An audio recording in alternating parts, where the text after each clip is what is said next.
Hi, everyone. Welcome to another episode of Unscaled's Off the Map Conversations. And this time we're headed to one of the most remote places on Earth, Antarctica. My guest today is Greg Carter, founder and CEO of Terra Expeditions, a polar expedition company focused on small ship exploration of the Antarctic Peninsula. Greg first traveled to Antarctica in 2007 and has returned regularly ever since because, yeah, of course, once you see it, you want to keep going back, right? Along the way, he founded the travel company Chimu Adventures, which he later sold to Intrepid Travel, and later served as CCO at Albatross Expeditions. Excuse me. He's also been involved with the Mawson's Huts Foundation, supporting efforts to preserve Antarctica's historic exploration sites, which is awesome. Terra Nova's newest project is a world-first hybrid Antarctic expedition that combines a traditional expedition vessel with a polar sailing yacht, which is as awesome as it sounds. This opens up parts of the Antarctic Peninsula that larger ships rarely ever reach. Greg, thank you so much for your time, man. I know you're a super busy guy, so I really do appreciate it. Yeah, no worries at all, Jeremy. Yeah, it's great to be here, and that's a very kind intro you did there, mate. It's yeah, I like it. It's almost like it was provided for me and written by a production company, like a PR company of some sort. You're underselling yourself. Antarctica. Let's talk about Antarctica and how it's really fascinated explorers for, years and years and years. I'm curious where that fascination kind of started for you personally, and how that eventually led you to building travel companies like Chimu and launching Terra Nova Expeditions. Yeah, I mean it's a really good question, Jeremy. I sometimes lie awake at night wondering how all this happened myself. So a bit of self-reflection here.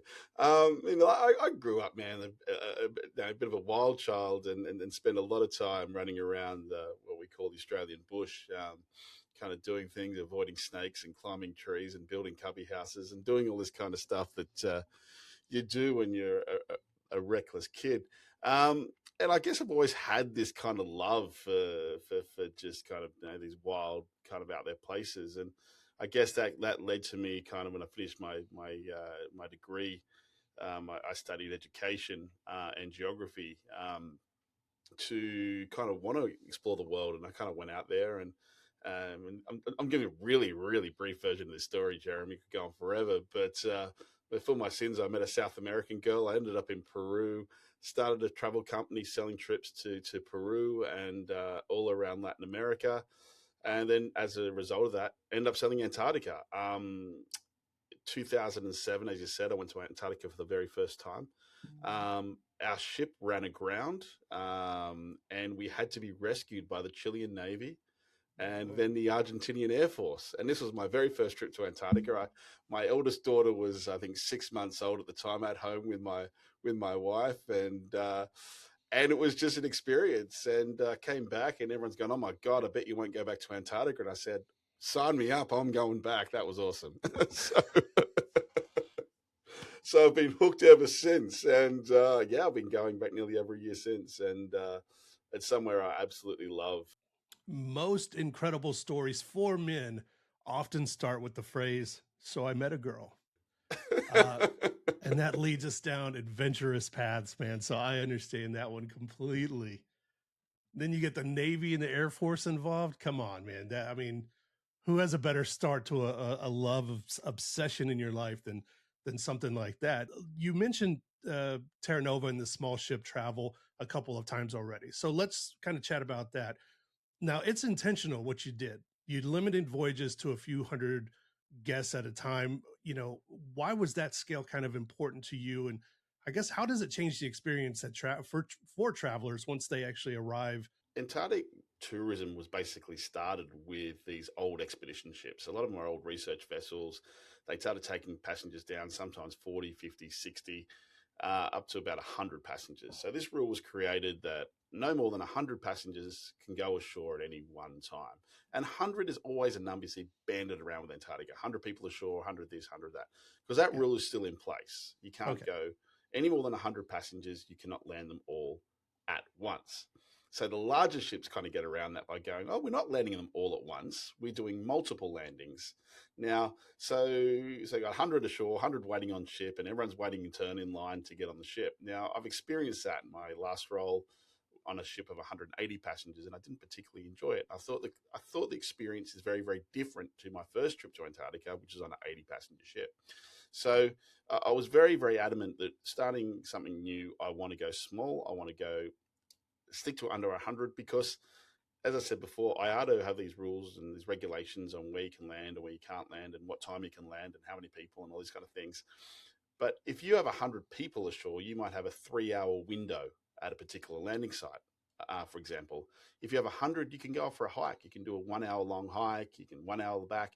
You can actually do more things. If you have a 200 passenger ship, that's down to an hour and a half. So people are ashore for less time, which is fine. For some people are happy to do that. And again, I'm not going to begrudge people for they just want to get down there, right, and do what they want to do. But if you want to get more out of your venture, if you're going to Antarctica, you want to spend more time on shore. At least I do. So for me, it's all about the experience, and that's how we took it a step further with this yacht, which only holds 8 passengers, where we can really go off piste and kind of go off and explore. There's places where the ships can't get into that are too small. There's no restrictions on where we land with 8 passengers. We can go ashore for as long as we like. If we want to go ashore for a few extra hours, we can do that. We can want to go kayaking, we can do that. It just opens up a whole brand new world, and it's a bit exclusive, yeah, absolutely. But it's also raw, and that's kind of the one great thing about Antarctica, that rawness. Wow, 8 people at a time on a ship. When you were sitting around and talking with your group and coming up with this idea, was that the single idea that you were like, okay, I got this idea and we got to find a way to do this? Or was the Icebird kind of born out of, just, I guess, talks with the crew and all the brain trust in your group? Yeah, look, we chartered the Icebird. So the good thing is that the owners of the vessel have been going down for a long time. They've never done anything like this in working with a kind of effectively a mothership, right, and bringing passengers down on the ship. So it's a completely new concept. It's something that's been in my brain for a couple of years now, and I've just been waiting for the right opportunity for it to come out. And it kind of, the stars aligned and it did. Some of my team is still kind of going, what the hell has this come from? But it's just so different. And I mean, actually, I just had a call about half an hour ago with one of the major travel partners in the US, and they said that the interest in this product is just off the hook. They just said people just can't get enough of it because, man, it's just, I said, with 8 people, how often do you get? I mean, Antarctica is as close as you can get to another planet without leaving Earth, which at the moment and everything going on, Jeremy, it's not a bad place to be, to be honest. A lot of people, I think they'd take a ticket to another planet right now. So Antarctica is as close as you can get. And if you can experience that with 8 people and just 8 people, like, I mean, it's a pretty unique experience, right? From your own time in Antarctica, you've been back several times. Are there any particular moments or locations that really kind of capture that true exploration feeling? Definitely, Antarctica as a whole, there's so many amazing places. I mean, every time I go down, I always go somewhere new. There's a new place I haven't been to. There's over 500 something landing sites we can visit. So there's always a new place to go.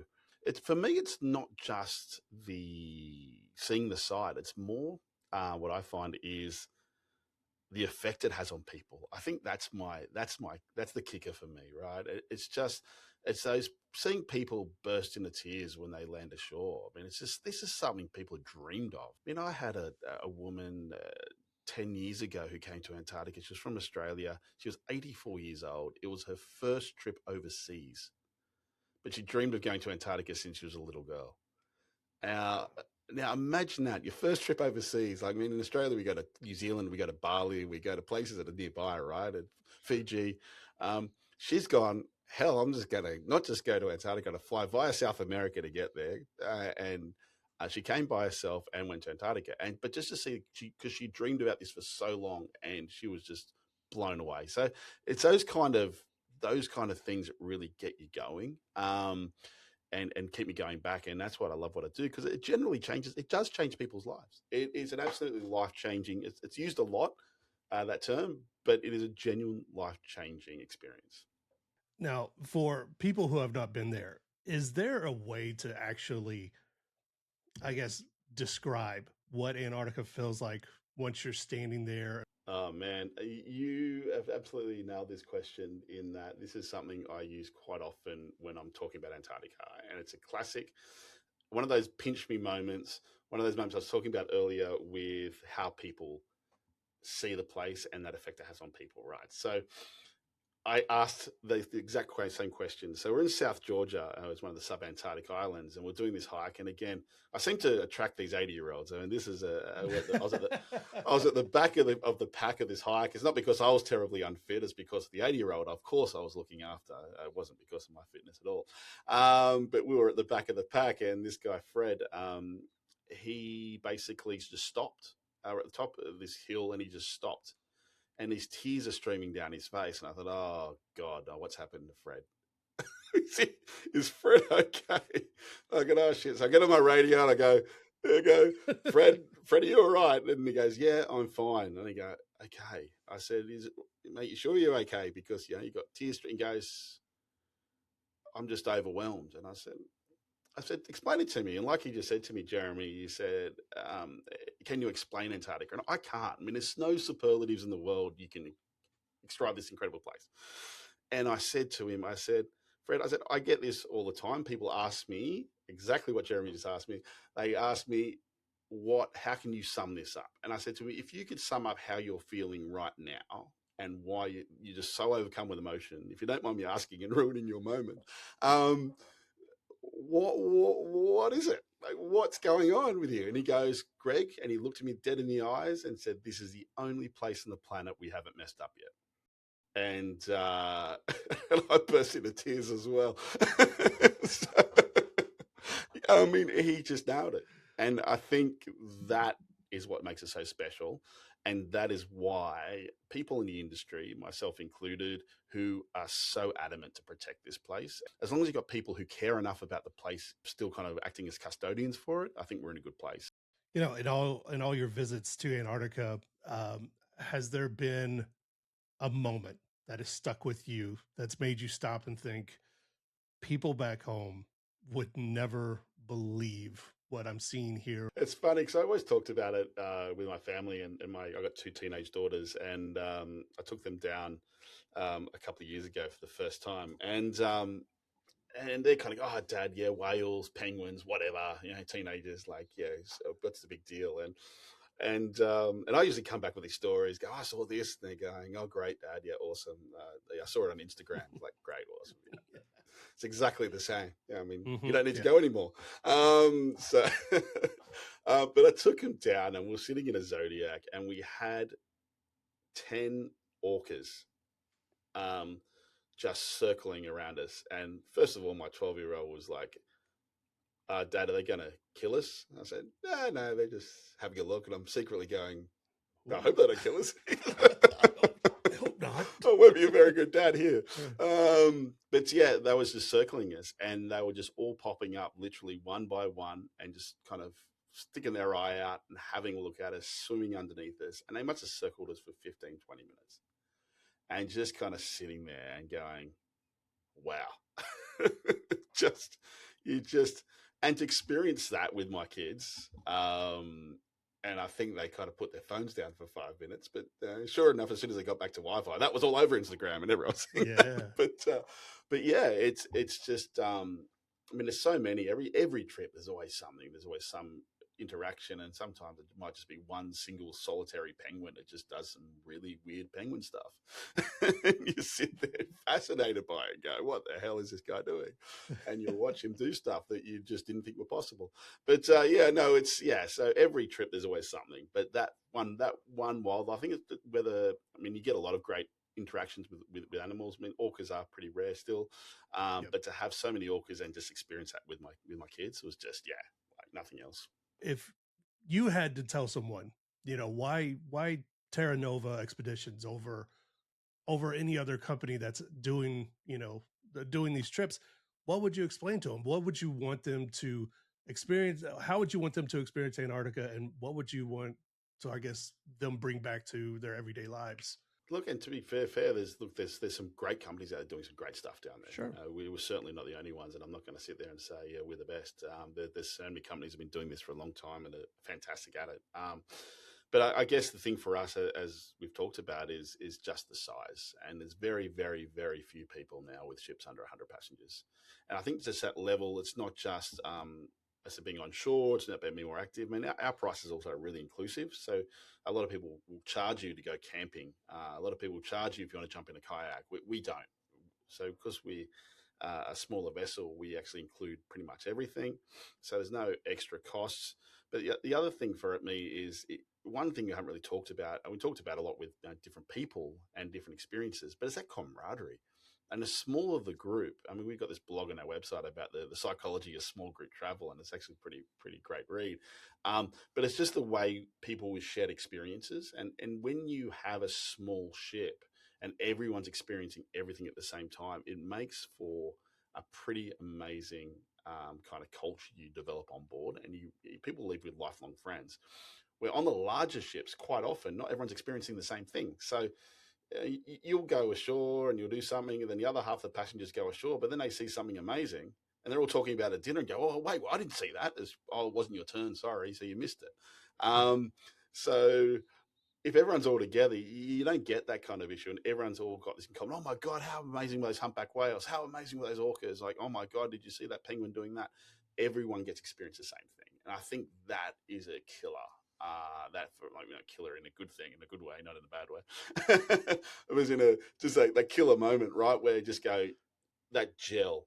And our guides, I mean, we've got 13 guides for 100 passengers, which is one of the best ratios in the industry. So our guides love it because they get to connect with clients far more than they do on other ships as well. So, and these guys are geologists, we've got glaciologists, we've got marine biologists, we've got historians, we've got all photographers, we've got all sorts of amazing guides who have got incredible stories. I mean, one of our guides, for example, he was the head camera guy on all the Edinburgh, Antarctica documentaries, and he's working on board our ship, and he's telling people how to take photos. Like, come on.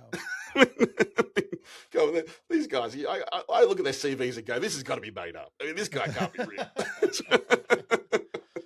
But yeah, it's crazy, right? And these are the guys that you're interacting with day to day on the ship, so it's pretty cool. Where can people find your company? Where can they sign up? Where can they, if they're just starting to get curious about it, find you on social media or anything like that for just, starting to get the bug for adventure? Yeah, we just look on Insta. We're on Terra Nova X is our handle, and our website is just www.terranova-expeditions.com, and it's got all the information on there. We've got a great reservations team who are happy to help with anything, any questions, and they get stuff day in, day out. There's no such thing as a silly question when it comes to Antarctica because it's such a different trip.